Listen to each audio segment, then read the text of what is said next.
What's going on? I'm Rich DeMuro, and welcome to Rich on Tech Weekly. Well, this is a very special weekend for me and my family. My mom is in town, number one, which is very exciting. Arrived yesterday, last minute thing, and she gets off the plane. I was like, how was it? She's like, well, it was great, except no video the whole time. I couldn't watch anything on my phone. I said, well, what happened? Well, I don't know. Every time I take out my Bluetooth headphones and, put them near my phone, they connect. This time they didn't. I said, well, was your phone in airplane mode? And she said, yeah. I said, well, the Bluetooth was probably off. So she sat there. I said, well, what about the seat back? Did you watch anything on there? Oh, no, I didn't want to break anything. Mom, you're not going to mess up the plane. You're not commanding the plane from your seatback entertainment. So she didn't want to touch the seatback entertainment. So she just sat there and read the whole time, which I guess is fine, but I was cracking up. So this is kind of a long story, but long story short, I booked her in a premium class because it was the same miles as economy class. And so I told her, I said, look, you get a meal, you get booze if you want it. So here's what you do. You get on the plane, you have a glass of wine, you have your meal, and then you go to sleep because she loves to sleep on the plane. And so I said, don't sleep right when you get on. And so she goes, okay. So I said, did you get your glass of wine? She goes, no, they didn't offer it. I said, what do you mean that they're not going to offer it to you? They're not going to tell you because it would cost the airline billions of dollars if they said, oh yeah, here, you can have a free drink, but you get it if you ask for it. Anyway, so she didn't get the alcohol, but she did have her meal, and it just cracks me up. My mom is she's a hibernator flyer. Like some people just hibernate when they fly. Like they get on the plane, they get in their seat, they hunker down, and they don't do a thing. They don't get up to go to the bathroom. They don't do a thing. They just sit there, and that's how she is. Me, I take advantage of everything. I like to walk around. I'll walk to the front of the plane, the back of the plane. I'll stand there. I'll do some stretching exercises. I'll take advantage of all the food and drink I can. Anyway, and it always has to be an aisle seat for me. It's also my son's birthday weekend. Oh my gosh, my son is turning 14 this weekend, which I cannot believe. Yes, I know. Parker, happy birthday.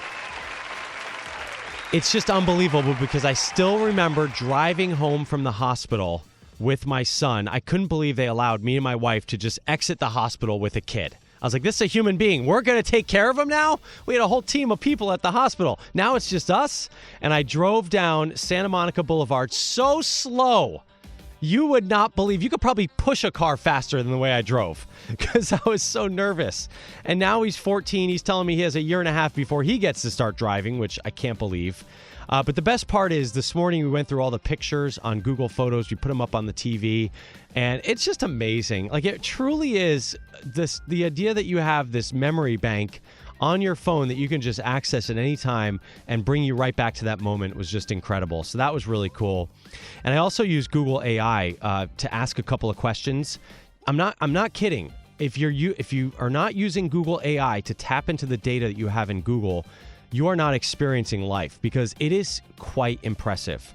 So I just asked, a couple things about my son, like when was he born? It knew the date exactly. Obviously, I knew that. I was trying to figure out the time. It couldn't get that right, but it did get the date, and it got all the other surrounding information just perfectly. And then I also asked someone was asking me, a family member was saying, hey, what hotel did you stay at in New York City when you stayed last time? And I couldn't remember the name. It was like the trip before the last. And so I asked Google. I said, hey, what was the name of that hotel I stayed at near Washington Park in New York City? And it got it. I could not believe it. So here is my new thesis. The AI that will win in the future is the AI that has access to your data. So everyone is Google has an early lead because they've got access to our data. ChatGPT has an early lead because it's just really good, but it doesn't have access to all of your data. Apple has been really kind of knocked around right now because they are not good with anything with AI. But here's my new theory. They will have no problem because guess what? So many millions upon millions of people have all of their data stored in Apple Mail, in messages, and in photos, and in notes. So Apple has secretly been building one of the best AI databases. They just need the right AI to be able to tap into that. So I know Apple has been kind of, just washed around, knocked around for not having the best AI. But once they do and they figure this out, they will take a very commanding lead in this AI world because they've got access to the data. When you could just ask your iPhone, hey, what was that hotel I stayed at in New York City last time? Or, hey, show me my best picture from Hawaii. And it's able to do that, which it can do little pieces of that. It will be very, very powerful. Let's talk about this new app that has just been kind of commanding the tech world, at least in my world. It's called BitChat. Yeah, the name is kind of interesting, but once you get past that, the tech behind it is really quite incredible. So this is a new messaging app from Jack Dorsey. You might remember that name. He's the co-founder of Twitter. He also founded Square, Cash App, and also Blue Sky as well. He was an early founder of that as well. He says he coded this app over a single weekend using AI to help. Now it's officially live in the iOS App Store. So you can download this in iOS for the iPhone. And here's what makes this app so unique. It does not need Wi-Fi or cellular data to work. It lets you message over Bluetooth mesh networking. So you open up the app, and if someone nearby also has the app, you can chat with them instantly. No sign-in, no account, no phone numbers. It's pretty amazing. Now, the interface is very bare bones. You just open it up, and whatever, whoever's around is instantly in that group chat. So you can change your username if you want just by tapping it. Messages go away by default. They're sort of ephemeral. They are encrypted, but think about it this way. You're turning wherever you are into a pop-up chat room. Think about the power of that. You are at a club, boom, you're chatting with everyone else. You're at a music festival, concert, boom, you're chatting with everyone else. Stadium, you're chatting with the people in there. Hike, you can chat with the people around you, even without a signal. On a plane, you can chat with everyone that's on that plane. I mean, this is really transformative. It's one of those ideas that you're like, okay, that's interesting, but how? How can I use that? Right. This is going to take time for people to figure out why it's so powerful. Now, Bluetooth-powered messaging has been used in the past, right? There's an app called Bridgeify, which is still available. I downloaded it yesterday. It does work. What's interesting about this is that this one is a little bit more anonymous and a little bit more instant. Like the Bridgeify, you have to log in, sign up, all that good stuff. BitChat, you download it, you're off and running.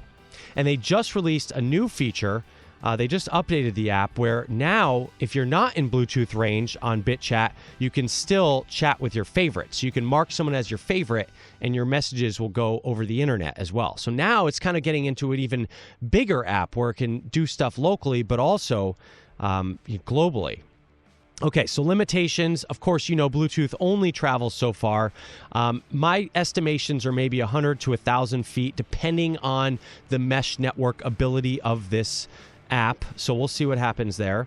And if nobody else is using the app, it's kind of worthless because nobody's there to chat with. Now, I've opened up this app in a bunch of different places. So far, I've yet to find one BitChatter in the wild, but I think that'll change. Now, I posted this to my Facebook page, and of course, the comments came in fast and furious. One person said, this is just PictoChat from the Nintendo DS. I guess that worked over LAN. Someone said, why message people nearby when I can just talk to them? Again, you got to think of the powerful nature of this. This person said it's completely useless off the grid. Well, they just changed that with their latest update. Another person said, Rich, you're drunk, go home. And that may be true at times, but not right now. I'm talking about something that I think is really, really interesting. Of course, if you're on Android, do not download BitChat from the Play Store. There are no official versions just yet. There are fake versions. If you want to get the official version, you have to download an APK. If you're not sure what that is, don't do it because it requires a little technical know-how. You can easily be tricked. So if you know what you're doing, you can go to the BitChat website and download the APK from GitHub. If that all sounds foreign to you, don't do it. Just wait for an official release there. I think this is fascinating. A new way to message people anywhere you are, pop-up chat rooms. I say download it, try it out. Obviously, security, privacy, and abuse implications galore, but this is really, really interesting. 888-RICH-101, 888-742-4101. Your calls after this. We'll be right back with more Rich on Tech Weekly.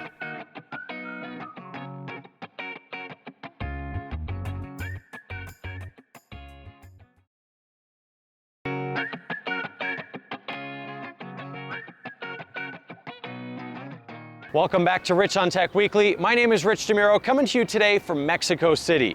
Now, when I first started traveling internationally for this job, staying connected was not easy. You either had really expensive roaming charges or you had to rent a Wi-Fi hotspot. These days, this is your best companion on a trip, your smartphone. It makes life really easy on the road, but there are some tips and tricks to know. Let's take a look.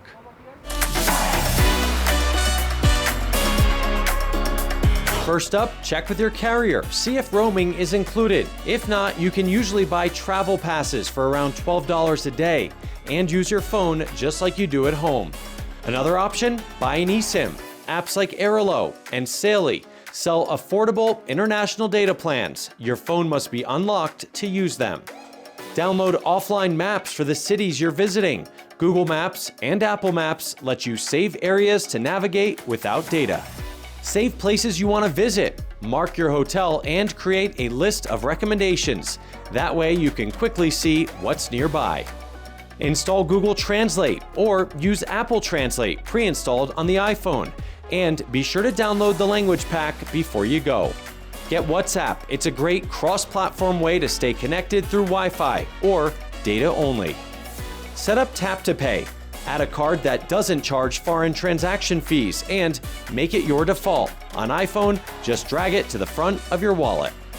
Apps like Duolingo are great for learning the language, and a new app called Speak lets you practice real conversations. Queso y chips. Perfecto. Tiene un taco de carne asada con queso y chips.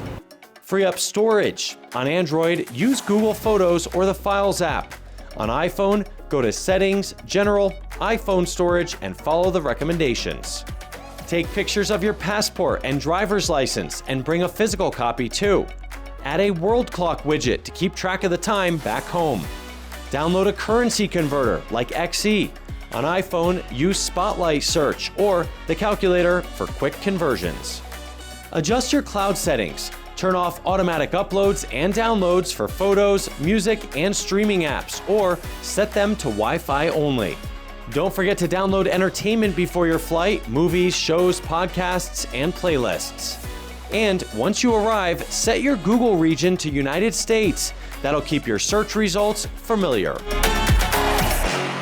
One thing that's made life a lot easier on the road is free Wi-Fi just about everywhere. You see signs like this all across Mexico City. Now, I think free Wi-Fi or public Wi-Fi networks are fine for casual browsing, but if you're doing anything sensitive or banking related, that's when you want to switch to just a cellular connection or use a VPN.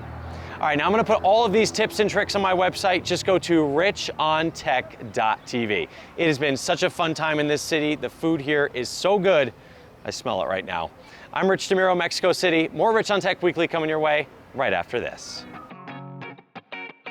We'll be right back with more Rich on Tech Weekly.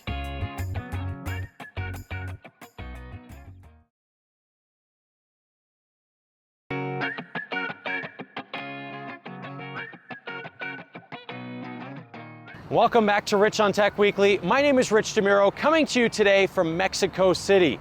We are in front of the National Auditorium, which holds about 10,000 people. Now, across town, there's something new going on, a first-of-its-kind tech trade show right here in the heart of the city. This is where gadget makers are coming together in an effort to sell their products to this region. But in between those product pitches, I wanted to know, how are tariffs affecting things? At an electronics trade show, the name says it all. Companies don't want to be confined by borders. Their goal is to expand beyond them. We want to connect more all the network of consumer electronics in Latin America. Electronics Home is a brand new trade show in Mexico City.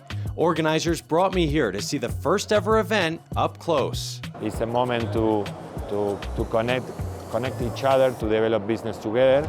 In the same time, bring U.S. companies to develop subsidiaries, invest in Mexico. Brands are showing off gadgets and appliances designed for Mexico's fast-growing consumer market. That's the thing that we have with Reebok. We have the best products with the best quality at the correct price. Retail buyers are looking for what's next, innovative products that will bring customers through the doors. We're looking for something different. I think we see like much of the same in our city. Their favorite? This phone case printer that creates custom designs instantly. Here you can personalize everything, so I think it's very good. But you can't talk global trade without bringing up the hottest topic lately, tariffs. What about tariffs? I beg your pardon? Tariffs, is that affecting business at all? The idea of tariffs, does that come Yes. up here? Did that affect anything? I think yes. Has that affected your business? Yes. Nearly every company we spoke with said it's top of mind. We don't see the effect yet, but this is changing week after week. But yet we see that consumer confidence is high, and the perspectives of growth in Mexico in terms of economic growth are conservative. Now it's uncertainty because when we talk with the U.S. customers, they say that they really don't know what they need to do. Many say they can work with tariffs if they know what to expect. We have ports that go into the Pacific and to the Atlantic. So that means that we can be the central point in order to export and import from different sites. We are next stop, if we have China, US have a tariff, well, I have set up factory in Mexico, This is my next plan because I have business here, so I can set up a factory here. It's the uncertainty that makes planning for the future a challenge. It's not about the tariff itself. It's more about that we don't know what we stand up for next morning. We don't know certain what is the tariff and is there a tariff. So I think that's creating some difficulties in the market. Yeah. Bottom line, the companies I spoke with see a lot of potential in Mexico. And even through all the tariff talk, they're still interested in investing in their business and growing that customer base right here. Now, as for my trip here to Mexico City, I've had a fantastic time. There's a lot of history here, a lot to see. The people are kind and the food is amazing. I'm Rich DeMuro. More Rich on Tech Weekly coming your way right after this. We'll be right back with more Rich on Tech Weekly.